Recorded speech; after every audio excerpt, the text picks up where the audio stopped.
नमस्कार. आज आपण 10व्या श्लोकाचा अर्थ जाणून घेणार आहोत.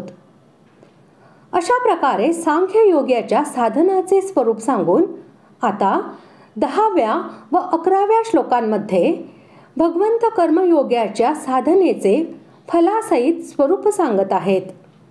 श्लोक 10वा. ब्रह्मण्याध्याय कर्माणि संगं त्यक्त्वा करोति यः लिप्यते न स पापेन पद्मपत्रमिवांभसा. श्लोकाचा अर्थ: जो पुरुष सर्व कर्मे परमात्म्याला अर्पण करून आणि आसक्ती सोडून कर्मे करतो, तो पुरुष पाण्यातील कमलपत्राप्रमाणे पापाने लिप्त होत नाही.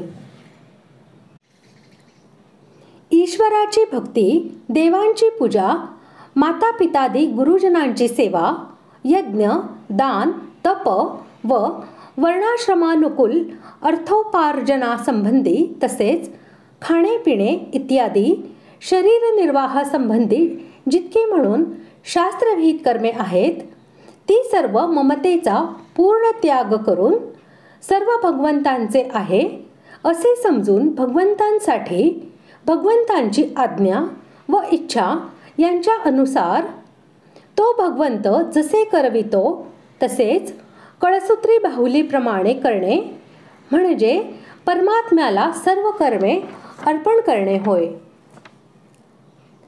स्त्री, पुत्र, धन, गृह इत्यादी भोगांविषयीच्या सर्व सामग्रीबद्दल, स्वर्गादी लोकांबद्दल, शरीराबद्दल, सर्व क्रियांबद्दल व मान, मोठेपणा आणि प्रतिष्ठा इत्यादींबद्दल सर्व प्रकारची आसक्ती सोडून वरील प्रकारे कर्म करणे म्हणजेच आसक्ती सोडून कर्म करणे होय. शास्त्रीय दृष्टीने अज्ञान जन्ममरणाचे कारण असतानाही साधनेच्या दृष्टीने आसक्तीच जन्ममरणाला मुख्य कारण आहे. आसक्तीवरच अज्ञान टिकलेले आहे, म्हणून आसक्ती समाप्त झाल्यावर अज्ञानही नष्ट होते. या आसक्तीमुळेच कामना उत्पन्न होते. संगात संजायते काम, कामनाच सर्व पापांचे मूळ आहे. म्हणून या ठिकाणी पापाचे मूळ कारण असलेल्या आसक्तीचा त्याग करण्याचा विषय आलेला आहे.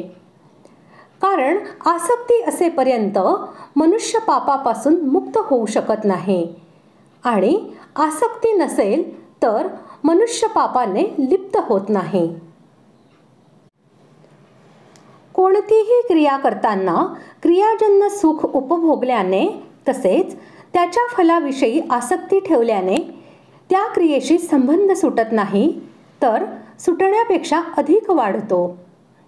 कोणत्याही लहान अथवा मोठ्या क्रियेच्या फलाच्या रूपाने एखाद्या वस्तूची इच्छा करणे यालाच आसक्ती म्हणत नाहीत, तर क्रिया करतेवेळीही आपल्या मोठेपणाचा, चांगुलपणाचा आरोप करणे आणि दुसरे लोक आपणाला चांगले म्हणतील असा भाव ठेवणे सुद्धा आसक्तीच आहे. म्हणून आपल्यासाठी काहीही करावयाचे नाही.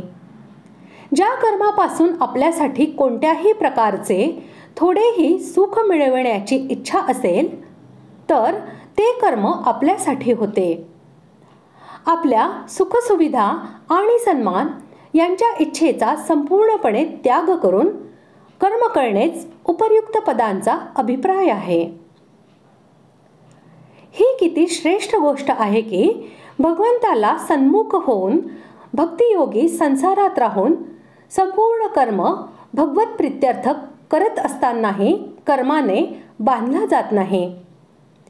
जसे कमळाचे पान पाण्यात उत्पन्न होऊन आणि पाण्यात राहूनही पाण्यापासून अलिप्त राहते, तसेच भक्तियोगी संसारात राहून संपूर्ण क्रिया करत असतानाही भगवंताला सन्मुख असल्यामुळे संसाराशी नित्य निरंतर अलिप्त राहतो. भगवंताला विमुख होऊन संसाराची कामना करणेच सर्व पापांचे मुख्य कारण आहे. कामना आसक्तीने उत्पन्न होत असते. आसक्तीचा संपूर्णपणे अभाव झाल्यावर कामना राहू शकत नाही, म्हणून पाप होण्याची शक्यताच राहत नाही. विहित कर्मे सुद्धा पूर्णपणे निर्दोष नसतात. सर्वच क्रियांमध्ये हिंसादीच्या संबंधामुळे काही ना काही पाप घडतेच. म्हणून भगवंतांनी 18व्या अध्यायात धुराने जसा अग्नी व्याप्त असतो तसेच संपूर्ण कर्म कोणत्या ना कोणत्या दोषाने युक्त असतात असे म्हणून कर्माचरण सदोष असते असे सांगितले आहे.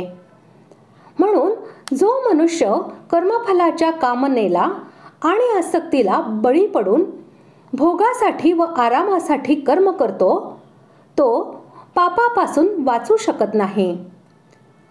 कामना आणि आसक्ती याच गोष्टी मनुष्याच्या बंधनाचे कारण होत.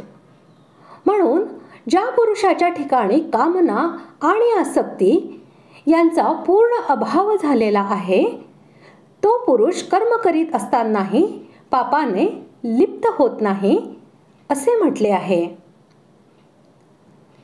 अशा प्रकारे आज आपण 10व्या श्लोकाचा अर्थ जाणून घेतला. पुढील भागात आपण 11व्या श्लोकाचा अर्थ जाणून घेऊया. धन्यवाद.